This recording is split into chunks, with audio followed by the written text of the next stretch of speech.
Clean Windows the File Coast. Thanks to those of you that have shared and subscribed and supported the channel. It means a lot. It means we can help get the information to where we need to get it to. For those of you that have subscribed, you'll probably remember that I did a video a while back about health and safety.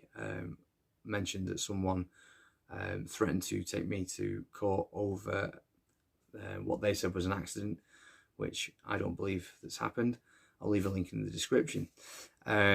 And also another video which I did, which sort of ties in with it, which is the getting commercial businesses on as window cleaning customers. Okay, now I have with me obviously my hard copy of my RAMS. RAMS stands for Risk Assessment Method Statement. Okay, and basically is a breakdown of various documents, pulled all together, and ultimately it is a document which explains where the risks are within your business, what you've done to mitigate them, where the health and safety legislation comes in, and where your responsibilities as a director stroke business owner lie in disseminating the information down to the guys on the ground. Okay, so the first sheet, let's get my sheet there. So the first sheet there is basically, it looks, you know, got these boxes along the bottom there, and it sort of explains where the legislation comes in terms of your position as a director and what your responsibilities are. And it's a bit just a flow chart as obviously to what you need to do to be compliant, health and safety compliant. So I will leave a link in the description for that for all of the documents I'm going to sort of talk about briefly. The next page, which is the task risk assessment, you'll see a lot of traffic coloured sort of traffic light coded columns, and I'm just going to give a brief sort of outlay there. So as an example, you know, we'll read one that I'll just read one off at random there. So ground conditions: uneven, soft or broken ground may result in trips. Wet, moss covered ground may result in trips, which is an amber. Which is there. That's an amber, and we've made it green. So how have we made that green? We've basically go to the next column, and it talks about what it is you've done to mitigate the risk. So work areas visually inspected, walked by operatives prior to work. Areas that are deemed significant to risk and safety will be discussed with the client, and work stopped until safe method can be confirmed.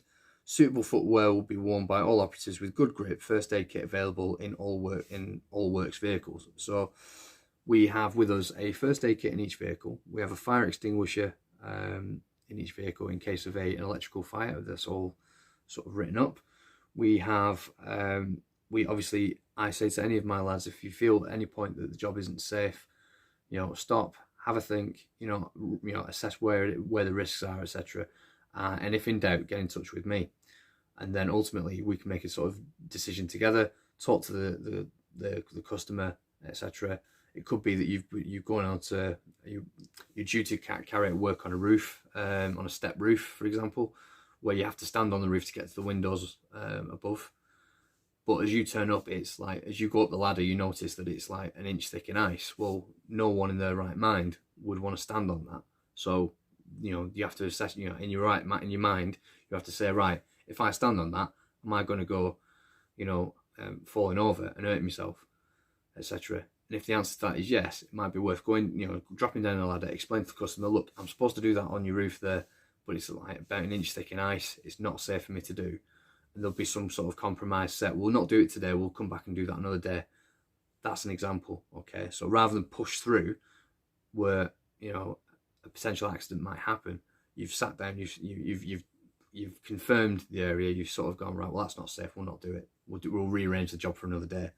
In addition to that, for example, as well, when it comes to ever climbing, use of ladders and stuff like that, we always work in pairs. Always work in pairs. I myself personally, back in the day, when I was working for as a window cleaner for another person, so I wasn't within my own business, I was working in someone else's business. I came off a ladder on a step roof and fell and landed on my side. Was extremely lucky. Don't get me wrong, I was in a fair bit of pain for a bit, but I was extremely lucky to get away with a very light minor injury. And you know, health and safety, generally speaking, is frowned upon by some trades. and stuff like that, or some individuals within certain trades. So it's always, there's always this stigma around health and safety. Oh, well, you just get on with it and stuff like that. But when all's said and done, if you as a business owner just said to someone, "Oh, just get on with it," he gets on with it, hurts himself, well, then you're up the creek in a razor wire canoe, and these things can be avoided, and they should be at all costs. So basically from there, so that's that sheet there. I'm not going to read through all of it. Like I say, I'll leave a link in the description. You feel free to sort of browse through that and see how that applies to your business, etc. Again, another sheet there, which is a follow on to that other sheet. We then move on to incident hazard or incident. I can't talk today.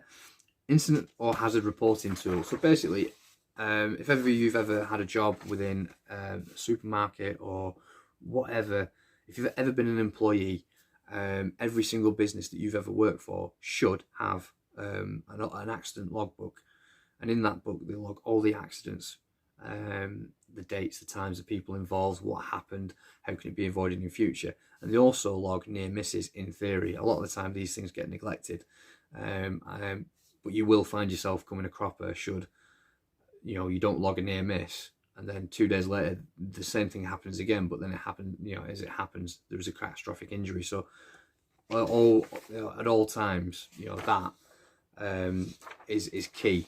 And all that happens is that, let's say for argument's sake, one of my lads cuts his hand, we basically get him to fill this sheet out. We fill the sheet in together. So name, incident, time, where it happened, what happened, the person's full name, date of birth, address, and etc. The work activities that we was carrying out when it happened, and that's crucial because you have to ask yourself, on the next sheet is a WASP sheet, and I'll come into that in a minute. So, but you've got things like this. So describe the accident or hazard, and then at the bottom there's an investigation slot. That's my job to basically go around and say, right, how can we avoid that in the future, etc. Time, date, and all that sort of stuff. I sign that.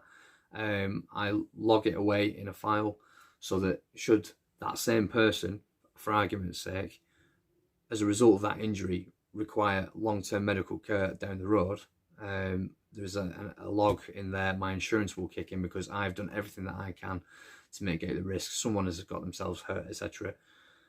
And the chances of me ended up in trouble in court are minimized, but it still might happen. So you should always log any accidents, even if it's a small cut, or anything like that. If it's a catastrophic fall or even a cut on the finger, it should always be logged. So what I mentioned before then about sort of activities carried out when the accident happened. Okay, we have what's called a WASP sheet, which is at the back of here. So WASP is Work Activity Safety Plan. Okay, so on here, again, you'll be able to see this on the link.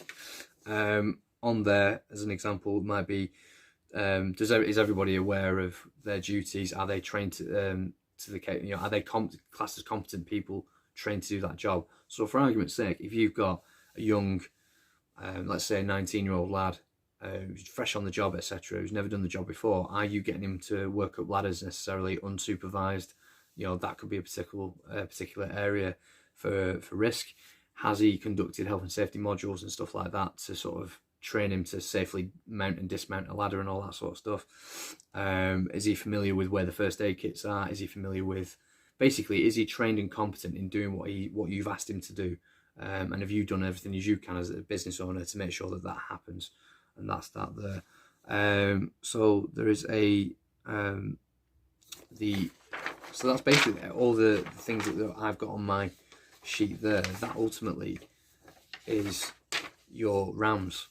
It's you can get generic templates off the internet for free, but I would always recommend, for the sake of cost and to minimize risk to yourself and your business, I would always recommend going and seeing an expert.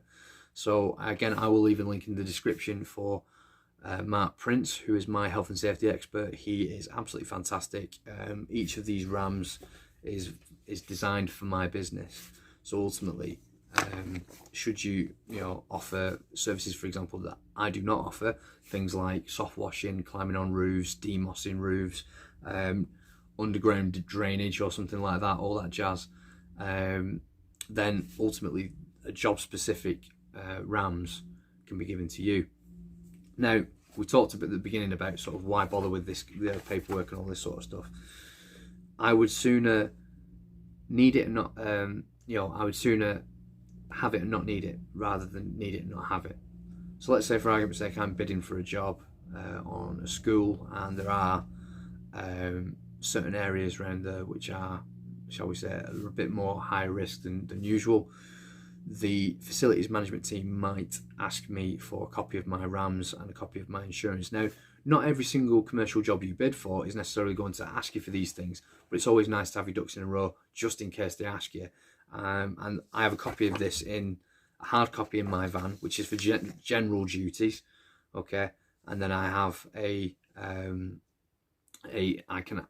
make a specific RAMS for a specific job site.